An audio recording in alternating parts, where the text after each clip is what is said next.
following is an exclusive presentation of Ravens Productions.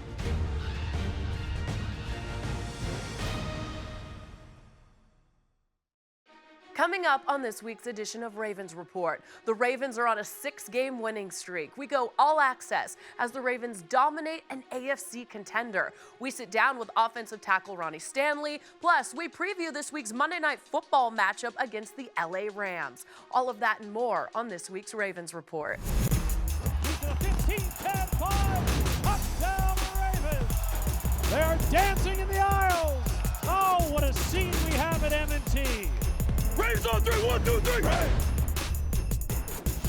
It's week 12 and the Ravens are riding a 6-game winning streak. Welcome to this week's edition of Ravens Report. From the Under Armour Performance Center, I'm Erin Hawksworth. The 8-2 Baltimore Ravens will travel to LA to battle the 6-4 Rams on Monday Night Football. Before we look ahead to that primetime matchup, let's look back to the Ravens' dominating performance against the Texans. Lamar Jackson threw 4 TDs as the Ravens racked up 491 yards of offense. Meanwhile, the defense suffocated Deshaun Watson, forcing 2 turnovers and holding the Texans to only 7 points. Let's go all access to the Ravens' victory over Houston. Generation Next stands center stage again this afternoon. Lamar Jackson and Deshaun Watson, 2 young megastar quarterbacks, 2 first-place teams. One takes an upper hand in the AFC playoff race today, and you sense it will be the kind of day where the unpredictable again dictates the outcome. Lockdown, great communication, hit everything moving, bro. Another opportunity for us to be great. It starts now. They from Texas, we from Baltimore. We nasty than them. We wanted more than them. The 7-2 Ravens, the 6-3 Texans. The stage is set for all kinds of drama. Show who you are every single Sunday. You let them know who you are. Yeah. Let's go. Ravens on 3, 1, 2, 3. Deshaun Watson with time to throw, looking over the middle. Now he's going to be drilled and sacked back at the 35-yard line. Jackson will throw out of the shotgun. He's got Ingram wide open, far side 20, 15, 10, 5, and he's in. Touchdown Ravens. Hey, you unbelievable.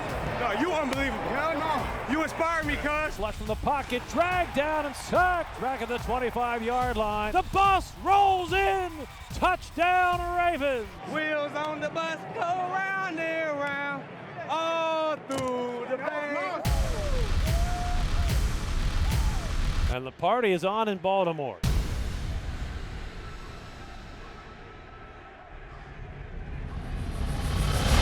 Fans are fired up. It's almost like the old Ray Lewis days where Ravens fans are showing up early because they want to see this team that runs a 5-game win streak into today's showdown with the Houston Texans. Time to play a little football.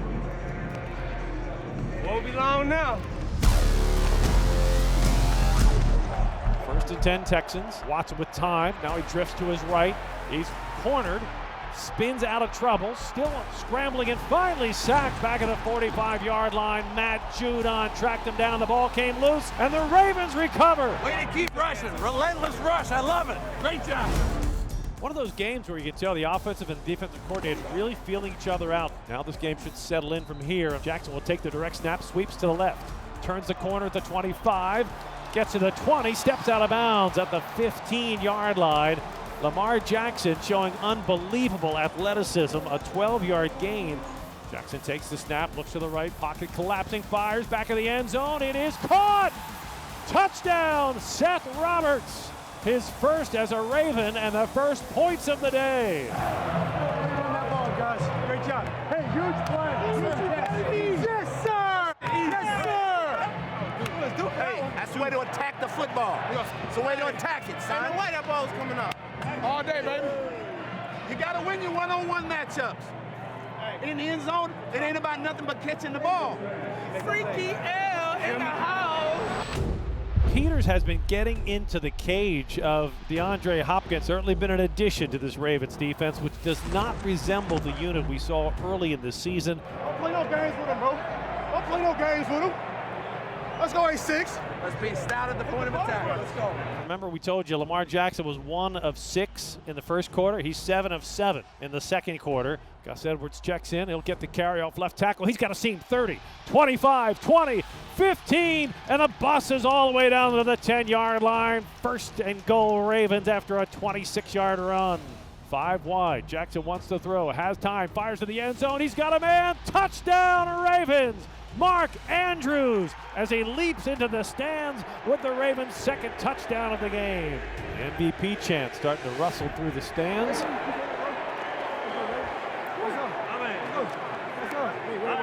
Pass rush has been awesome. Nice job, fellas. Deshaun Watson with time to throw, looking over the middle. Now he's going to be drilled and sacked back at the 35-yard line. The pressure the Ravens have applied on Deshaun Watson has either Watson confused or just completely inaccurate. Ravens showing 5 men up front. Let's see if they bring the blitz. They do.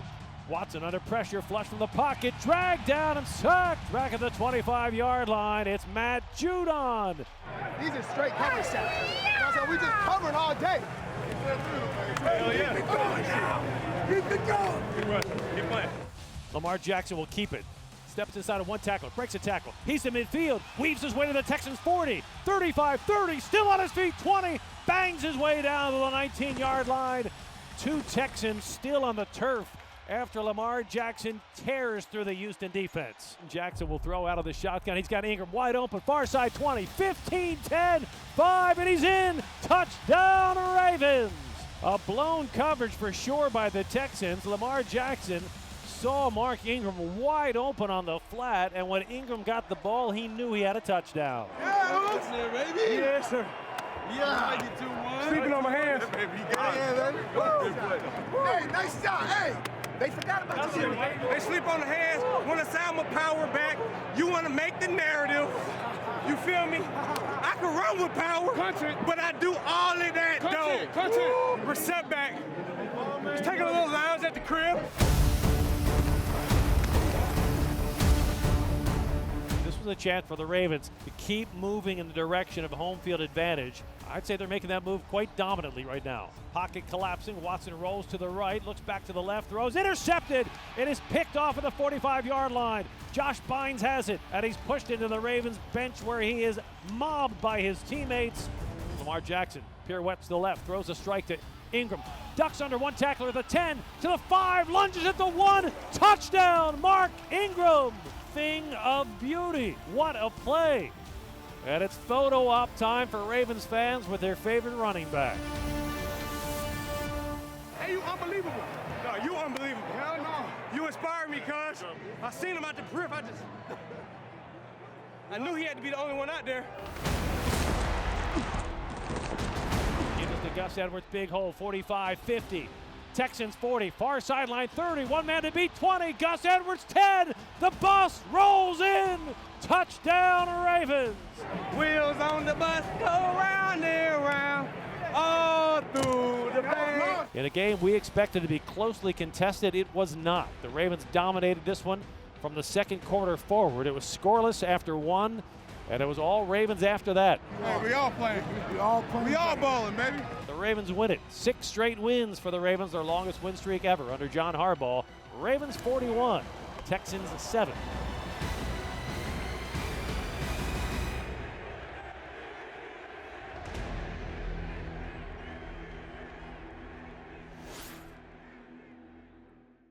The Ravens defense played awesome last week against the Texans. Wink Martindale's unit had a season-high 7 sacks, all while holding the Texans to a season-low 232 yards.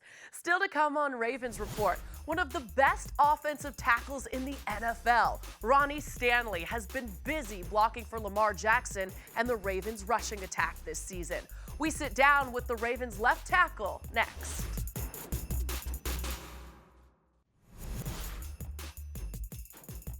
Welcome back to Ravens Report, presented by MedStar Health. I'm Erin Hawksworth. The offensive line has been a strength for the Ravens this season. The Ravens' offense ranks number 2 overall and boasts the top-ranked rushing attack in the NFL.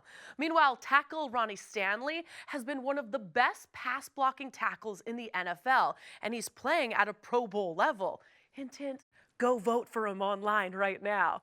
The Ravens' O-line will have their hands full this week against the Rams' 10th-ranked defense that features D-tackle Aaron Donald up front. Here's Evan Washburn with Ronnie Stanley. Jackson will throw out of the shotgun. He's got Ingram wide open, far side 20, 15, 10, 5, and he's in. Touchdown, Ravens. The Ravens win it. 6 straight wins for the Ravens, their longest win streak ever under John Harbaugh. Ronnie, great to see you. Congrats on this 6-game winning streak. And after the game, your head coach, John Harbaugh, made the point that as the stakes get larger, the focus must narrow. How do you think that applies to what this team needs to do as you approach this late November, December push? We just got to take it one day at a time and, focus on the task at hand. And right now that's the LA Rams, and we're just trying to get better and not, focus on our past success, but really try to improve on the things that we're not so great at. For those of us on the outside, it's hard to ignore the success this offense has had. And a lot of descriptions of it in the offseason were that it was going to be something this league had never seen.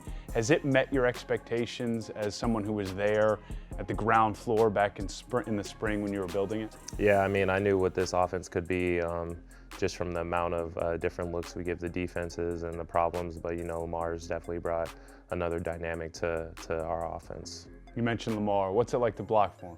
It's great blocking for Lamar. I love it. It gives you another energy boost just knowing the type of things he can do. Have you had to change anything stylistically from your position based off of how unpredictable he can be in and outside the pocket?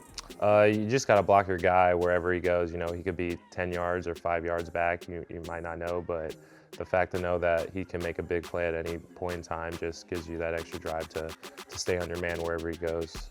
Another part of this offense and player that's made big plays has been Mark Ingram. Jackson will throw out of the shotgun. He's got Ingram wide open, far side 20, 15, 10, 5, and he's in. Touchdown, Ravens. We're set back. Taking a little lounge at the crib. I'm curious, the production that he's brought, but also the personality and character. How has that helped make this offense what it's been through this portion of the season? Mark's brought a ton of energy and a ton of character to our team, and with that leadership and maturity, he's a complete teammate. He's a great player, but also great at helping other players off the field as well. Do you believe in peaking too early in a season? I definitely believe in peaking too early in anything.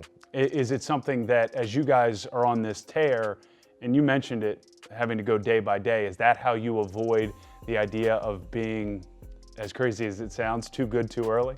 Yeah, I think that's the exact mindset you have to have. Because I guarantee every guy in our locker room has had the experience where they peaked too early, where they thought they were, the guy at the top of the mountain and happened to fall down. So you really got to take it day by day and not to get too ahead of yourself and just keep focused, and you keep that focus, good things will happen. Well, the opponent's going to try and knock you guys off the mountain, at least at the moment, the LA Rams on Monday Night Football. Their defense, top 10 in the league, and they have a special player in Aaron Donald.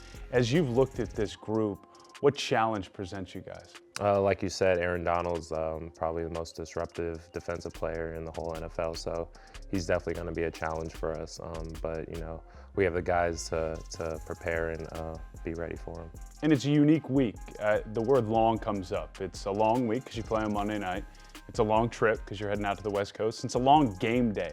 As a player, you have some experience now. How do you manage things when they're a bit off kilter? And I know you guys love routine. Yeah, like I said before, just try not to get too ahead of yourself and just kind of be in the moment and like you said before, not peak too early. You really got to be just a controlled focus and controlled, everything. And with that means, you can control when you're going to be at your best, and you're not going to be too worried or too anxious about what's going to happen. Ronnie, always good to see you. Good luck under the bright lights there in LA. Appreciate it. Just another reminder that voting opened for the 2020 Pro Bowl last week, so make sure you vote for Ronnie, Lamar, and the rest of your favorite Ravens to this year's Pro Bowl in Orlando. Coming up next on Ravens Report, since Tony Jefferson's injury in Week 5, safety Chuck Clark has stepped in and played nearly every defensive snap. Chuck gives us insight into what made the transition so easy next.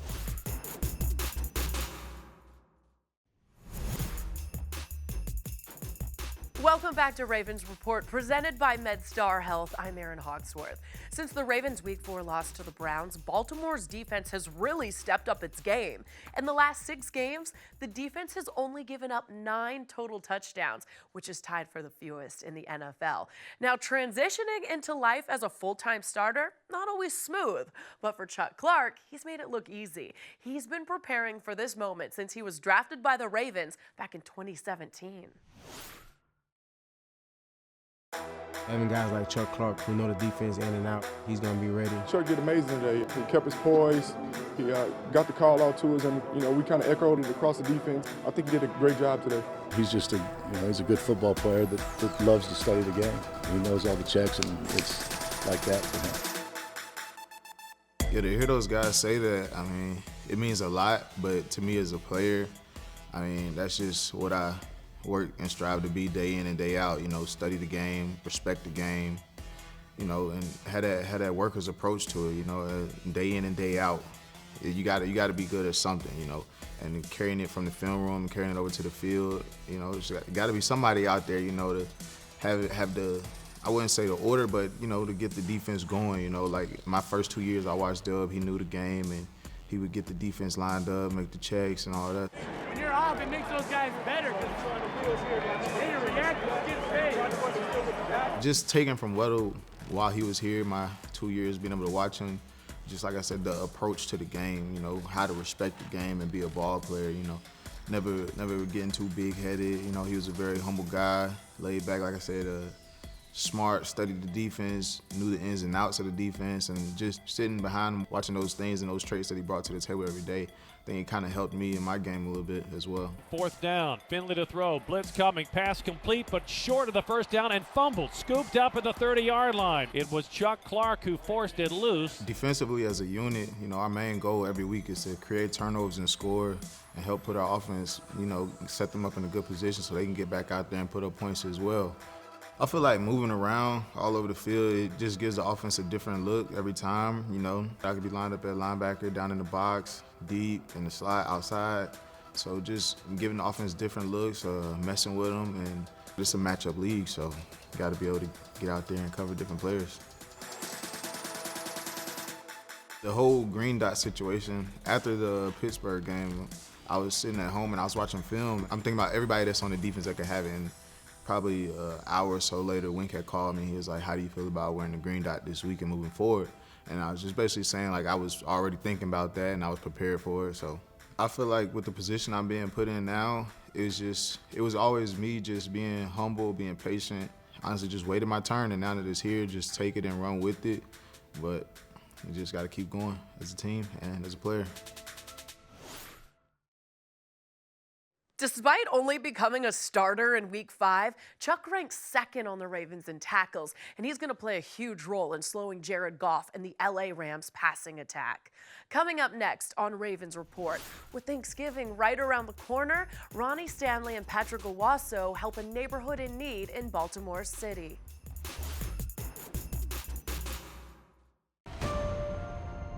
You can't walk around our city. Can't turn on your TV or radio. I'm taking the Baltimore Ravens. They're the best team in the NFL. Without realizing something special's going on here. And the party is on in Baltimore. Enjoy these moments. Allow yourself to picture the pedestal. Super Bowl champions! But inside these walls, we're not taking the bait. Do your job! As the stakes get higher, our focus narrows to the next lift, the next practice, and the next game. Show who you are every single Sunday! The end of our journey is still 9 games away. The bus rolls in! But to get there, we need to win here. 1, 2, 3. While the world watches. We're in a Ravens world right now.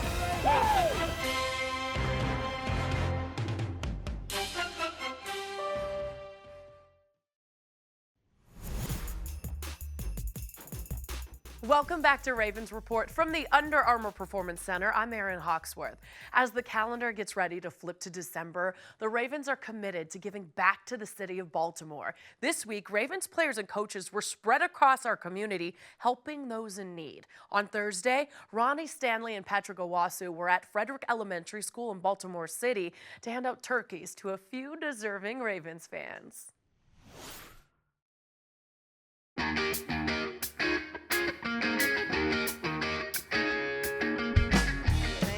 No problem.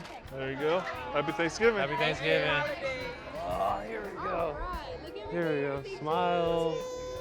Me and Peanut decided we wanted, to get back to the community and our fans, and we got, a little bit around 200 turkeys.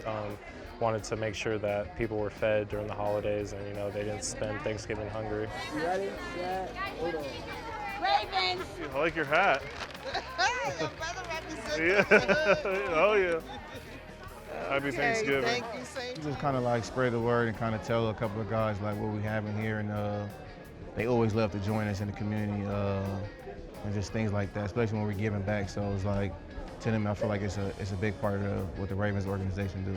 You don't know what a lot of these people are going through, and this meal could bring a lot of their family together and definitely help feed their kids. And so we're very fortunate, and being able to give back to them, it's awesome, and you can just tell how happy they are when they get the turkey and the meal. Yep, happy Thanksgiving, thank you. Oh, you as well. You got it? Yes, sir. One of the biggest things they've been telling us is thank you, and they appreciate it, and that they just love our support, and they just love us to keep winning and stuff like that.